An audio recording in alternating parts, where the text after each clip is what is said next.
filter, writing coach. Hey, buddy, we're right here. Jackson, Action Jackson's over there. And then what's beyond? I mean, what's sort of the next? You just let it percolate from there, I'm assuming. Well, once you're done writing that first draft, so you work with the writing coach to get to that first draft. Then we take it from there. We have a content editor, we have your copy editor, and then your proofreader, so that it looks like a professionally produced product. Yeah. And then we take it from there to put it into the layout. So when you open a book, some people think you can just do it like in a Word document, but when you open it, you see there's actually a proper layout to it, like. You know, galleys, Rusty. They call them galleys. Yeah. Okay, look at the galleys. I have no idea. Look at the galleys. So we have the person who would lay it out the way you would like. So there's different approaches to that. If you were to start over again, knowing what you know now, had never written a book, what would you write a book on? What would be the subject space? Ooh, great question, isn't it? I write knowing what I know now. I would write about publishing a book. Yeah, because there's a lot of mistakes. I made a $1,200 mistake. No kidding. Wait a second. Wait, that's fantastic. Yeah. So you'd write about. But would that necessarily sell to enough people? Well, you want to write a book?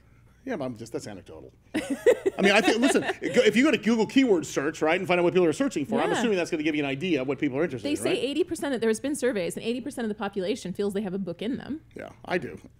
Got to get it out. Hey, everybody.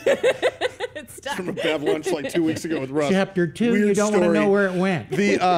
So you said you made a mistake. So what was your mistake? What was the $1,200 mistake? I didn't check this one box that said there was a choice. So if you want your book in bookstores, it has to be returnable.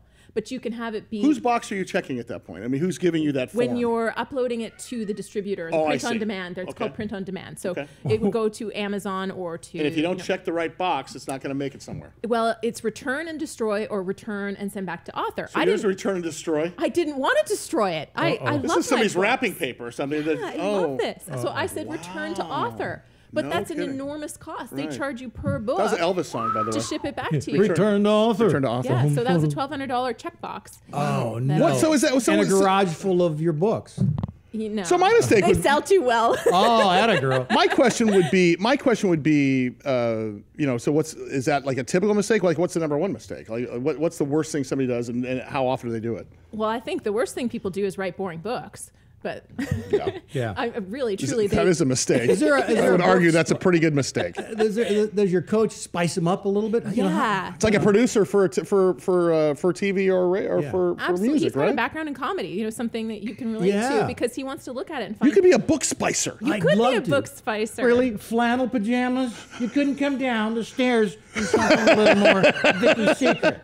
Jeez, let's keep the Rusty Nailz, book spicer. Man, that's right. So is that really the number one mistake people make? Is they just write crappy books? Well, I don't like boring books, but I also think that some people, because it is easier than ever to self-publish, and I think a lot of people cheap out. They don't invest in making it like a book that would be the same as what is on the shelves of Barnes & Noble. Yeah. And so if you don't invest in those editors and the layout and the design, stapled together, there are some terrible books. Give us an idea of, you know what? Can you stay one more? Can you stay just a little longer? Do you have to go? I can stay. Can you stay for a minute? As long as Jackson is. Jackson, are you hungry? I hope not. Be right with you. Because I won't keep you long. I'm going to keep you a little bit though. Perfect. Atta boy. Jackson.